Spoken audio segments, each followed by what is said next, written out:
What's going on, guys? Now we are back with another character beta kit discussion.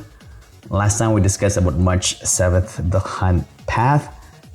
I still couldn't believe that she's actually a 4-star character because she does so much and her kit seems so complicated. And I apologize if I was a bit incoherent around that time because it was still early in the morning and I was just saying whatever I had in my mind. But anyway, let's talk about the next character.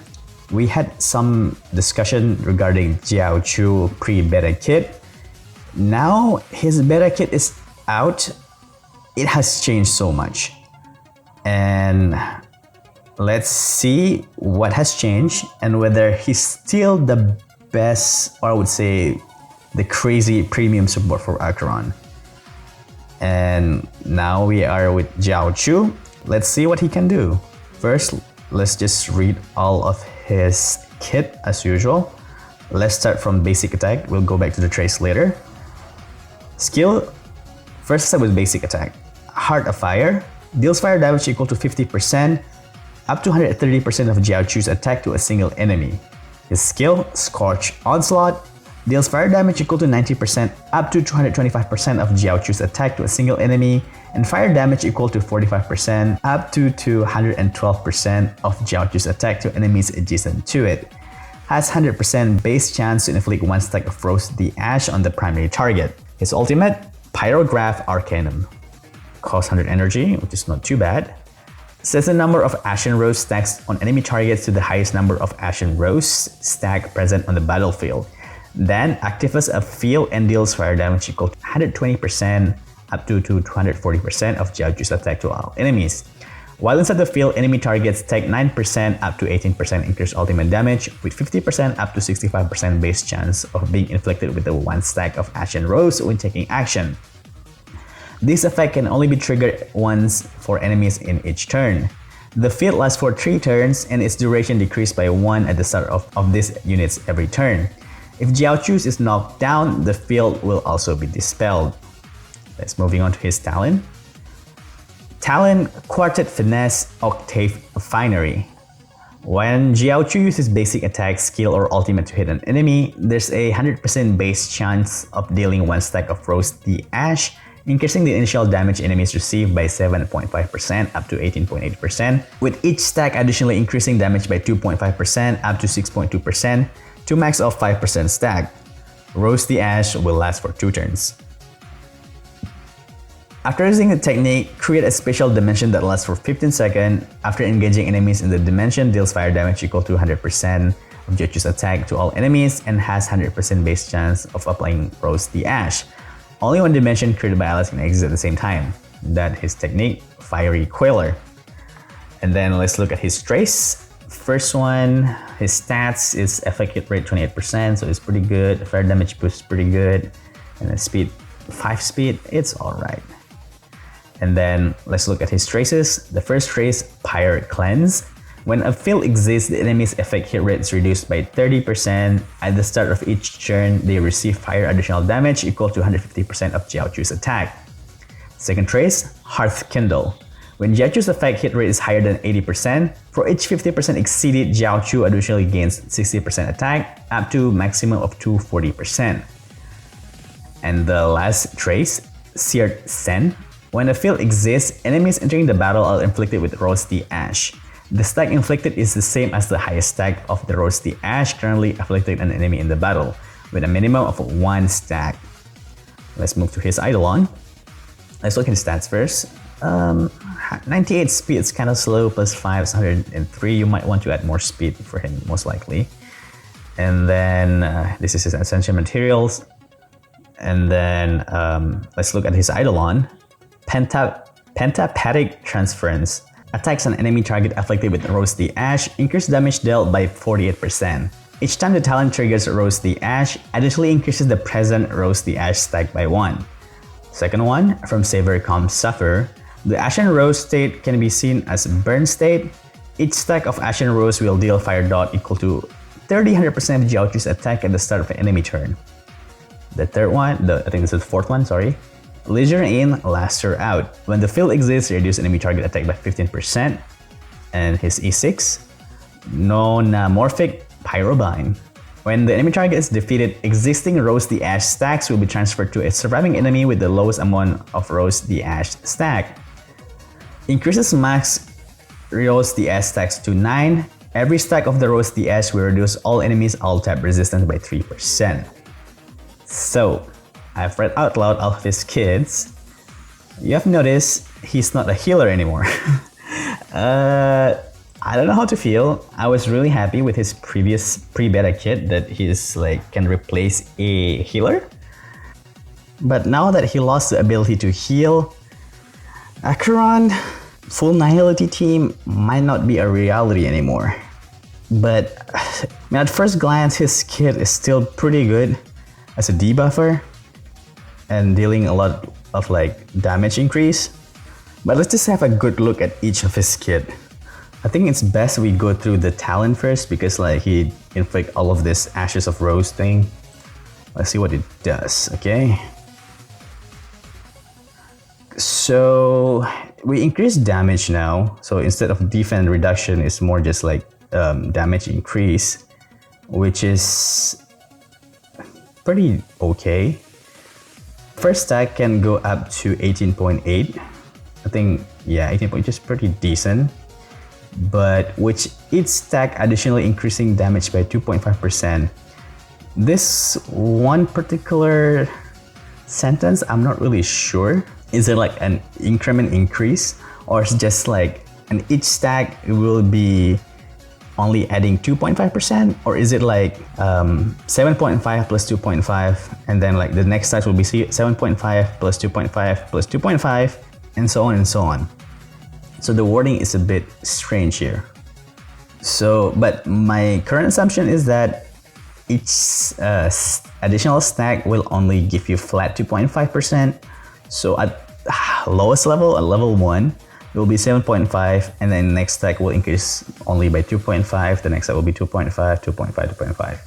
So at level 1, you only get about 17.5% bonus damage, increased damage. I think that's what it means.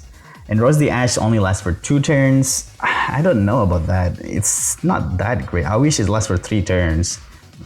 Let's see how easy he is at applying Roast the Ash.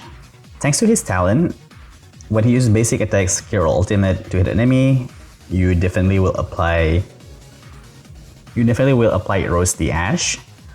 And if you use his skill, that will also apply 1 Roast the Ash.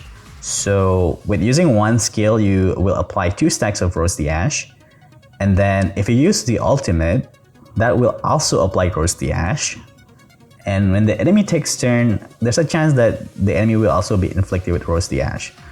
So in his turn, he can apply 3 Roast of the Ash stack, 2 from his skills and 1 from his ultimate.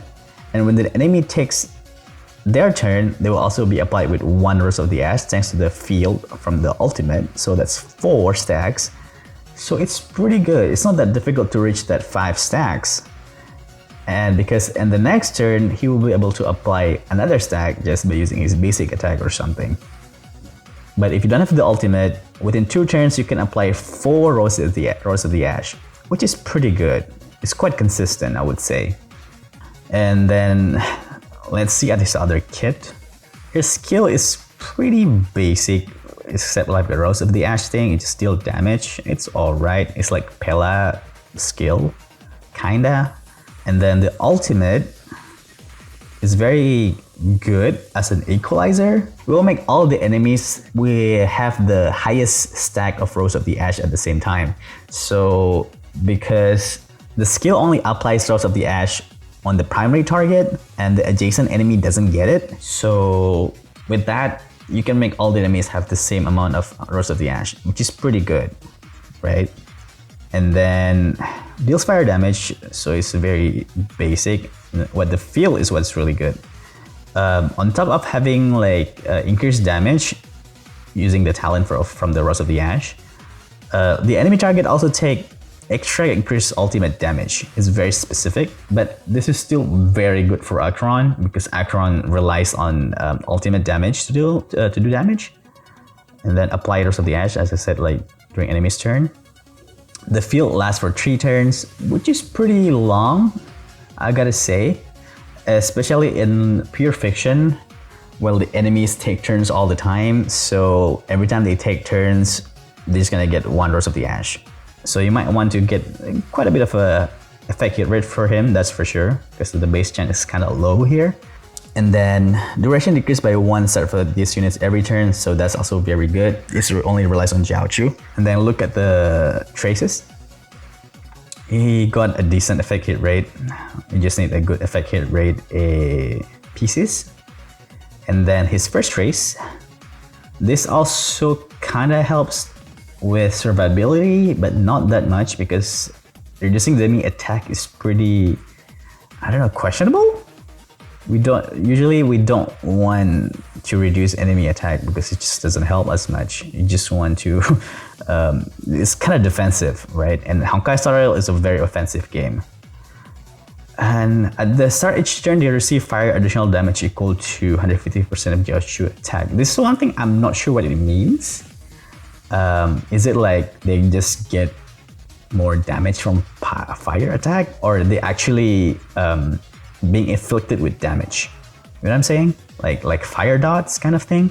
That's one thing that I'm not sure about with the wording here. But my assumption, I go towards it's some kind of like dot that applies on the enemy, but they don't consider it as dots.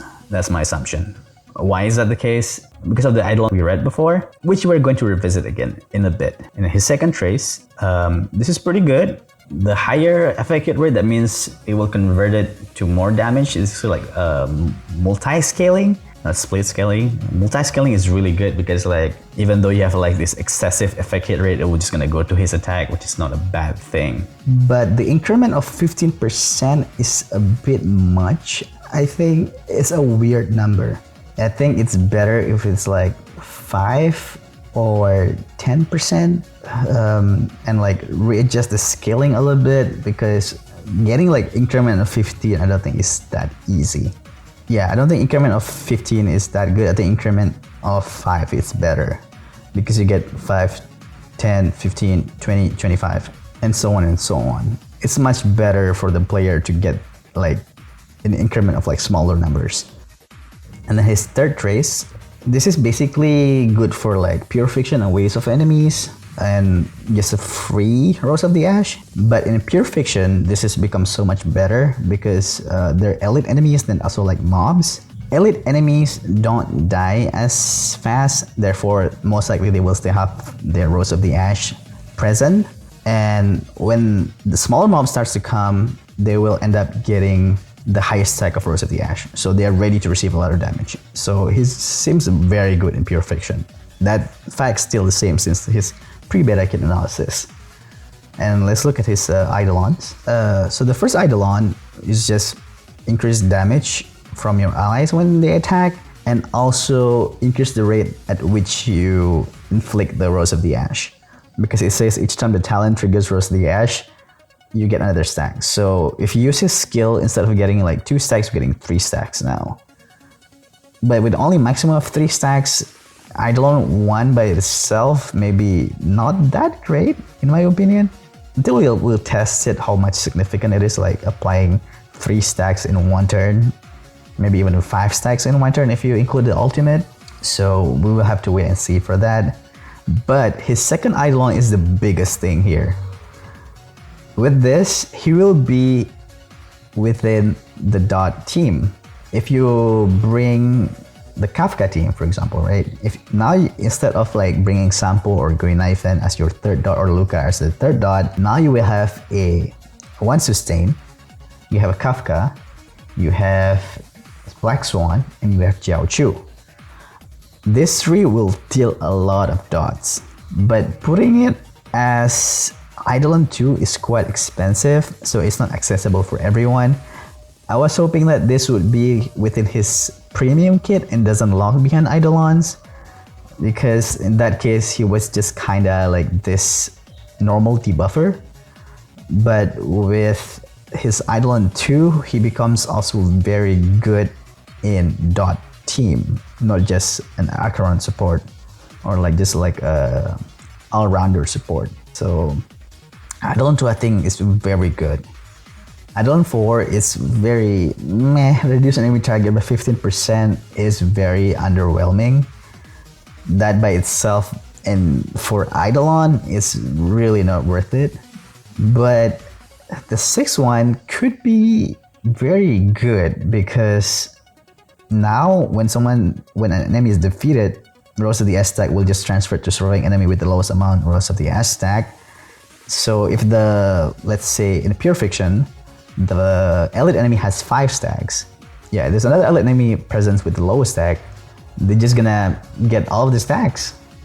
So he's ready to receive a lot of damage. And also the max stack can go up to 9 stacks.